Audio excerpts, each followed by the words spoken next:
विधान परिषद सदस्य श्री सुधीर गुप्ता जी,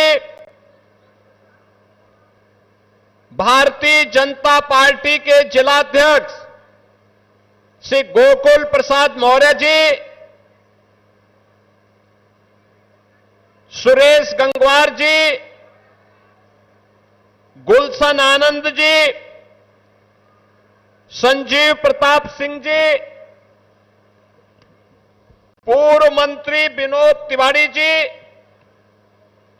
पूर्व विधायक किशनलाल राजपूत जी, महिला आयोग की सदस्य श्रीमती पुष्पा पांडे जी, जिला सहकारी बैंक के अध्यक्ष श्री सतपाल गंगवार जी, नगर पालिका परिषद पीलीभीत के अध्यक्ष श्रीमती आस्था अग्रवाल जी, पूरनपुर नगर पालिका परिषद के अध्यक्ष श्री शैलेंद्र गुप्ता जी, हमारे सभी नगर पंचायतों के अध्यक्षगण, ब्लॉक प्रमुखगण और भारी संख्या में उपस्थित जनपद पीलीभीत, बीसलपुर और बरखेड़ा के मेरे सभी बहन और भाइयों, मैं सबसे पहले अपनी प्राकृतिक सौंदर्य, जैव विविधता, विश्व प्रसिद्ध टाइगर रिजर्व के लिए जाने वाला पीलीभीत और कृष्ण कन्हैया की मुरली को भी अपने हुनर से एक नई पहचान दिलाने वाली इस पावन धरा को कोटि कोटि नमन करते हुए आप सभी का मैं हृदय से अभिनंदन करता हूं। मैं आज बधाई देता हूं माननीय जितिन प्रसाद जी और हमारे दोनों विधायकों और यहां जनपद के सभी जनप्रतिनिधियों के परिश्रम और पुरुषार्थ के कारण आज लगभग 600 करोड़ रुपए की परियोजनाओं का सौगात, यहां का उपहार इन दोनों विधानसभा और जनपद को प्राप्त हो रहा है। और उससे भी बढ़कर विकास के साथ साथ अपनी विरासत को संरक्षित करने की इच्छा से आए हुए आज से लगभग 56 वर्ष पहले बांग्लादेश से निकाले हुए प्रताड़ित हिंदू, बौद्ध, जैन और सिख को प्रधानमंत्री मोदी जी के विजन के अनुरूप जनपद पीलीभीत में उनको पुनर्वासित करने और नागरिकता प्रदान करने के लिए मैं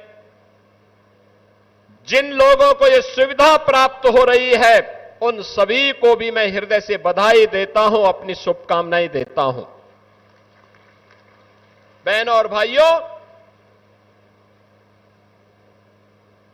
इन लोगों के लिए पुनर्जीवन है।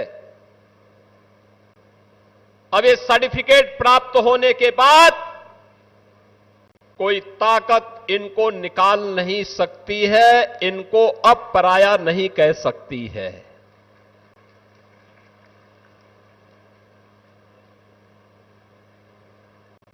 ये काम प्रधानमंत्री मोदी जी ने किया। ये काम देश के गृह मंत्री श्री अमित शाह जी ने किया, जिसके कारण अब इन लोगों को अपनी विरासत को संरक्षित करने का एक प्लेटफॉर्म जनपद पीलीभीत में उत्तर प्रदेश में प्राप्त हो गया है।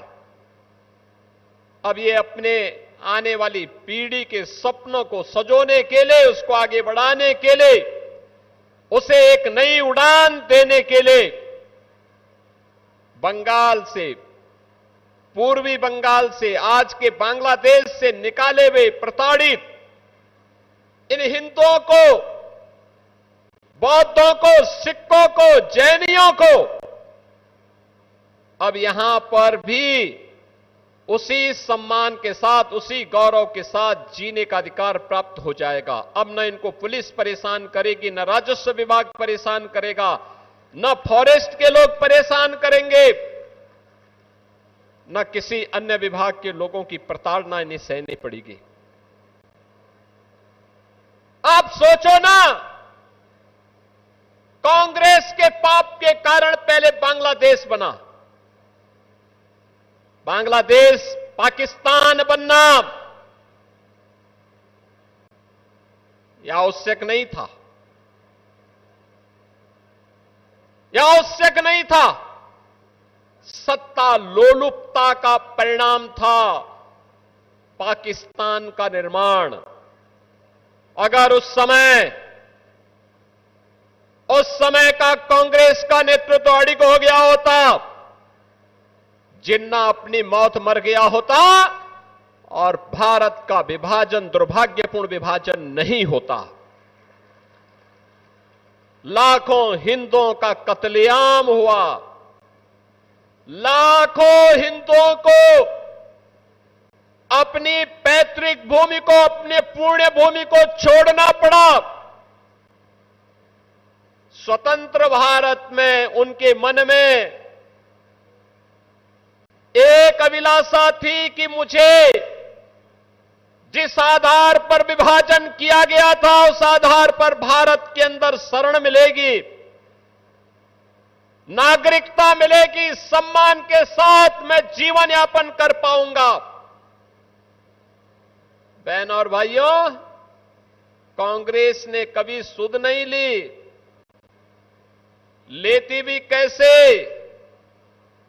और कांग्रेस के हमरा समाजवादी पार्टी को भी कहां फुर्सत थी, कहां फुर्सत थी? क्योंकि इनको तो तुष्टीकरण से जब फुर्सत हो तब गरीबों के बारे में, दलितों के बारे में, पिछड़ों के बारे में, वंचितों के बारे में सोचते। इन लोगों को विभाजन के बावजूद भी केवल और केवल मुसलमानों की चिंता थी, हिंदुओं की चिंता नहीं थी, सिखों की चिंता नहीं थी, बौद्धों की चिंता नहीं थी, जैनियों की चिंता नहीं थी उनको। अरे समाजवादी पार्टी और कांग्रेस के लोगों, बेशर्मी के साथ डूब मरो। जिन लोगों को आज आवासीय पट्टा और उनके जमीन के मूल कागजात उपलब्ध करवाए जा रहे हैं, जिन्हें नागरिकता प्रदान की जा रही है, ये ज्यादातर लोग दलित हैं, वंचित हैं, अति पिछड़ी जाति के हैं। आखिर इनके लिए क्यों आवाज नहीं उठाई? लंबे समय तक शासन किए हो, लेकिन कभी इनके बारे में सोचने की फुर्सत नहीं थी। इन गरीबों के बारे में, इनको पहचान दिलाने के बारे में, यानी इनके लिए देश की कीमत पर राजनीति थी। हिंदू, सिख, बौद्ध और जैनियों के कत्लेआम की कीमत पर सत्ता चाहिए थी इनको। और आज डबल इंजन की सरकार आई, आदरणीय प्रधानमंत्री मोदी जी के नेतृत्व में जब सिटीजनशिप अमेंडमेंट एक्ट आया, लंबे समय के बाद किसी सरकार ने सोचा कि विस्थापित हिंदुओं, बौद्धों, जैनियों, सिखों को भी भारत की नागरिकता मिलनी चाहिए। जो पाकिस्तान से, बांग्लादेश से, अफगानिस्तान से विस्थापित हैं, आप याद करिए, दिल्ली और देश के विभिन्न राज्यों में लंबे समय तक कांग्रेस ने, समाजवादी पार्टी के लोगों ने आंदोलन किया था। आज जो ये सर्टिफिकेट वितरित हो रहे हैं, इसी के खिलाफ ये लोग आंदोलन कर रहे थे कि नहीं मिलना चाहिए। यानी इनका तो सबसे पहला उद्देश्य ही क्या है कि देश के संसाधन पर विभाजन के बावजूद पहला अधिकार मुसलमान का होना चाहिए, बाकी किसी का अधिकार नहीं होना चाहिए। यही तो इनकी कुत्सित चेष्टा थी, यही इनकी तुष्टीकरण की नीति थी, यही पाप ये जिंदगी भर करते रहे और उस पाप का खामियाजा हिंदू भुगतता रहा। बहनों और भाइयों, आज आप सबको, मैं इन सभी बंगाली परिवारों को, 2,500 परिवार हैं, 2,500 परिवार का मतलब 15,000 लोग सीधे सीधे आज इस स्कीम का लाभ ले पा रहे हैं। मैं इसके लिए आदरणीय प्रधानमंत्री जी और गृह मंत्री जी के प्रति आभार व्यक्त करता हूं। मैं इसके लिए केंद्रीय मंत्री श्री जितिन प्रसाद जी को, हमारे जो चारों विधायक हैं, यहां पर मंत्री श्री संजय सिंह गंगवार, विधायक बरखेड़ा स्वामी प्रवक्तानंद जी, विधायक बीसलपुर श्री विवेक वर्मा जी और विधायक पूरणपुर श्री बाबूराम पासवान जी को भी मैं हृदय से धन्यवाद देता हूं, जिन्होंने पैरवी करके इन बंगाली परिवारों को आज उनका अधिकार उपलब्ध करवाया है, उनका अधिकार दिलाया है। हमारा प्रयास है, प्रदेश के अंदर ऐसे 55,000 परिवार रह रहे थे। पिछले दिनों मैंने बाराबंकी में जाकर के उन्हें नागरिकता दी, उनको जमीनें, पट्टे उपलब्ध करवाए। उसके बाद मैं बिजनौर में गया, वहां पर भी लगभग काफी बड़ी संख्या में हम लोगों ने 3500 परिवारों को अधिकार दिया। आज पीलीभीत में हम लोग इसके प्रथम चरण के कार्य को संपन्न करने जा रहे हैं। अन्य कार्यक्रम भी हमारे अनवरत चल रहे हैं, अभी यह कार्य पूरा नहीं हुआ है। कुछ मामलों में हमें वन विभाग से और भारत सरकार से स्वीकृति का इंतजार है। जैसे ही मिलेगा, अन्य परिवारों को भी उनका अधिकार उपलब्ध करवाएंगे, उनका अधिकार उपलब्ध करवाएंगे। अभी रामपुर के अंदर भी काफी बड़ी संख्या में इस कार्रवाई को संपन्न करना है। बहनों और